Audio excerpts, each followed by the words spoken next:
आइए शुरू करते हैं।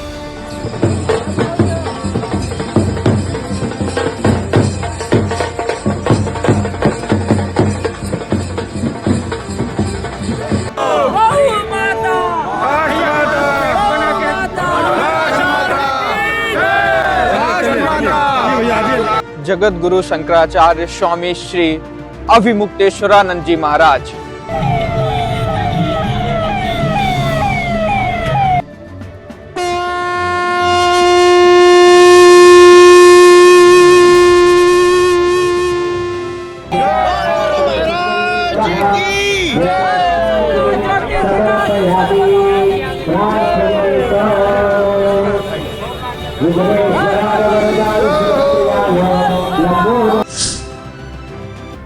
आज हमारे साथ बातचीत में ऐसे जगत गुरु हैं जिनसे कोई अनभिज्ञ नहीं है। ऐसे में हमारे देश को भक्ति का मार्ग प्रशस्त करने वाले, समय समय पर देश को धर्म के प्रति जागरूक करने वाले उत्तरामन्य ज्योतिष पीठ के पीठाधीश्वर परमाराध्य परम धर्माधीश जगत गुरु शंकराचार्य स्वामी अभिमुक्तेश्वरानंद सरस्वती जी महाराज से हमारे संवाददाता ने की कुछ खास बात। स्थान और शुरुआती धार्मिक शिक्षा के बारे में थोड़ा सा समाज को विस्तार से बता दें।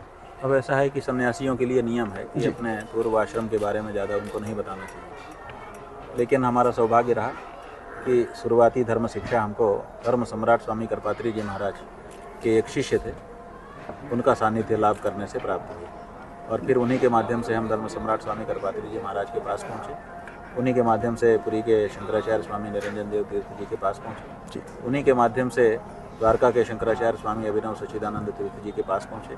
और उन्हीं के माध्यम से बाद में हमारे गुरु जी महाराज ब्रह्मलीन स्वामी स्वरूपानंद सरस्वती जी महाराज के पास पहुँचे। और इन सब महापुरुषों के आश्रय से, संश्रय से और इनके आशीर्वाद से थोड़ा बहुत धर्म को जानने का हमको मौका मिला। जी, धर्म के बारे में आपने बता दिया।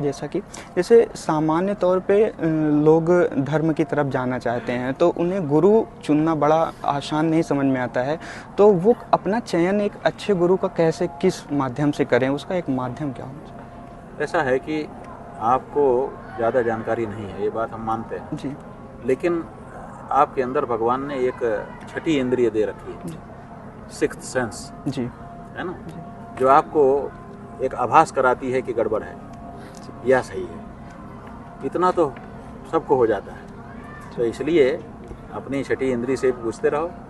जब जाओगे किसी के पास तो आपकी छठी इंद्रिय बोल देगी कि मामला गड़बड़ है। जी, स्वार्थ के कारण भले रुके रहो, तो वो स्वार्थ छोड़ दो। अगर सही हो तभी रुको, नहीं तो हट जाओ। थोड़े दिन में सही आदमी मिल जाएगा, कोई ना कोई टकरा ही जाएगा।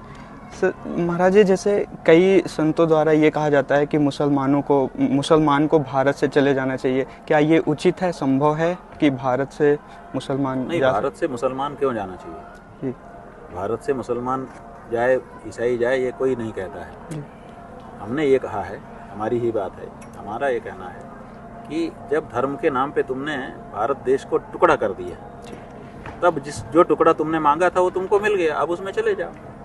अब हम जब कहते हैं कि पाकिस्तान चले जाओ, तो इसका मतलब ये नहीं है कि तुम दूसरे देश चले जाओ। इसका मतलब है जिस भारत का नाम तुमने पाकिस्तान रख लिया है उसमें चले जाओ। पाकिस्तान क्या है? भारत ही तो है जी, भारत को ही तो तोड़ करके पाकिस्तान बनाया गया। अब उसको दूसरा देश मत मानो बंधु, वो हमारा टुकड़ा है, जिगर का टुकड़ा है। हमारे बड़े बड़े तीर्थ वहाँ पर हैं, ठीक है जी, तो उस स्थान को आपने धर्म के नाम पे बांट लिया। अब जब बांट लिया है तो अपने वाले हिस्से में चले जाओ, ये हम कह रहे हैं। हम ये नहीं कह रहे हैं अगर उनको हम पराया मानते हैं, देखिए, तो हम उनको हिस्सा ना देते। कोई तुम्हारे पिता से जो उत्पन्न तुम्हारा भाई है वही तुम्हारी पैतृक संपत्ति में हकदार होता है, और जब वो पैर पटकने लगता है तो तब अपनी संपत्ति उसके नाम करते हो, बंटवारा करते हो। बाहरी कोई आ जाए उसके लिए तुम करते हो क्या नहीं, बंटवारा? हमने बंटवारा किया है जी। अपनी ज़मीन जो है, हमारे पिता की जो ज़मीन थी, उसको मुसलमानों को दे दिया है। जी, इसका मतलब हमने उनको सगा भाई माना है। सगे भाई को ही तो पैतृक संपत्ति में बंटवारा होता है। बिल्कुल, तो हमने अपनी ज़मीन का टुकड़ा उनको दे दिया, इसका मतलब हमने प्रमाणित कर दिया कि वो सगे भाई हमारे थे। जी, सगे भाई। अब सगा भाई की समस्या ये है कि उसने अपना बंटवारा भी कर लिया और हमारी में खा रहा है, हमारी खटिया पे सो रहा है, छोड़ रहा है। ये बात गलती ये है। इसलिए हम कहते हैं या तो बंटवारा कैंसिल करो या तो अपने वाले हिस्से में जाओ।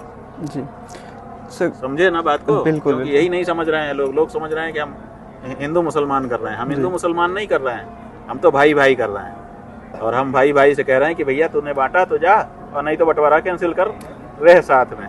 ये बात महाराज जी, जैसे गौ हत्या पर सरकार द्वारा जैसे कई सारे निर्णय लिए जाते हैं, बहुत सारे कानून भी बनाए जाने की बात की जाती है, तो जैसे सरकार को आपके द्वारा जो निर्णय दिया जाए या नियम बनाने की एक चेष्टा रखी जाए, वो आपके द्वारा क्या नियम हो सकते भाई हैं? हमारी दो ही बात है, बहुत साफ है, बहुत टेक्निकल मामला नहीं है।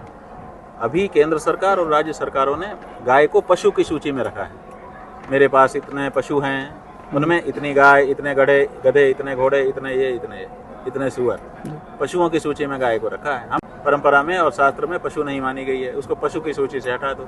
एक बात कहते हैं किस रूप में दर्ज करें, माँ के रूप में दर्ज करो, हम लोग उसको माँ मानते हैं। और उसकी हत्या को, माँ की हत्या का अपराध जो होता है वही घोषित कर दो कि जैसे माँ मारी जाए तो जो अपराध है वही माँ को मारने का अपराध है। क्या कठिनाई। जैसे महाराज जी, एक प्रश्न है, गुरुदेव भगवान शंकराचार्य जी से गुरु मंत्र लिया जा सकता है? ऐसा है कि गुरु तो है ही है वो जी। जगत गुरु होने का मतलब उनका जो गुरुत्व है वो थोड़ा छिट गया है, नहीं गुरु है वो। तो अगर वो कृपा करें तो क्या खराबी है। और जैसा कि अभी एक प्रश्न पहले भी पूछा था, क्या वही प्रश्न मेरा है कि जैसे शंकराचार्य भगवान को अपने घर बुलाने हो तो उनकी क्या क्या मर्यादाएं हो सकती हैं? कुछ मर्यादा नहीं। देखिए, शंकराचार्य को भगवान माना जाता है, जी, ठीक है, हम भगवान हैं ऐसा हम नहीं कह रहे हैं, हम एक सिद्धांत बता रहे हैं।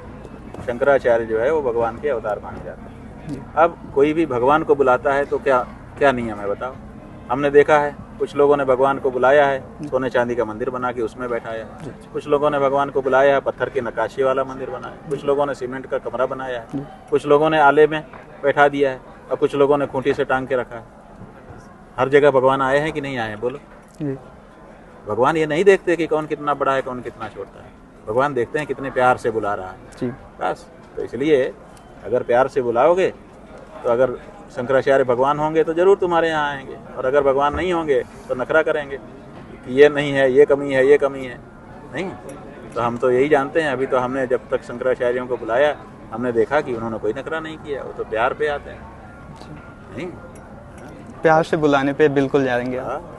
महाराज जी, जैसे कि गंगा की सफाई पर आप लगातार प्रखर बोलते रहे हैं और कई सारे आंदोलन पिछले भी सरकारों में आपने किया है, तो जैसे अभी भी गंगा पूरी तरह से साफ नहीं हो पाई है, तो इसके लिए आपका स्वयं अगला कदम क्या हो सकता है कि थोड़ा सा गंगा अभी जो है जी, हम लोग गंगा जी का अभियान कर रहे थे। गंगा को राष्ट्र नदी घोषित करवाया, गंगा नदी घाटी प्राधिकरण बनवाया, बहुत सारी योजनाएं बनवाई।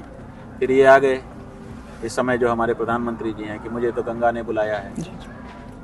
तो सब लोगों ने सोचा अरे इनसे बढ़िया कौन होगा, ये तो गंगा ही ने बुलाया है।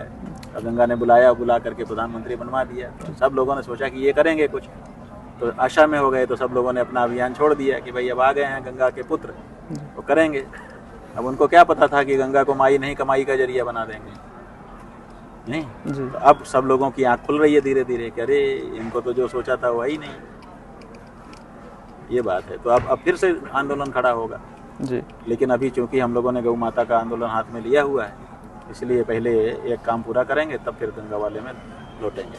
तब तक हम गौ माता, एक ही अभी लक्ष्य है, गौ माता को राष्ट्रमाता और गौ हत्या को दंडनीय अपराध। ठीक है। जगतगुरु शंकराचार्य भगवान की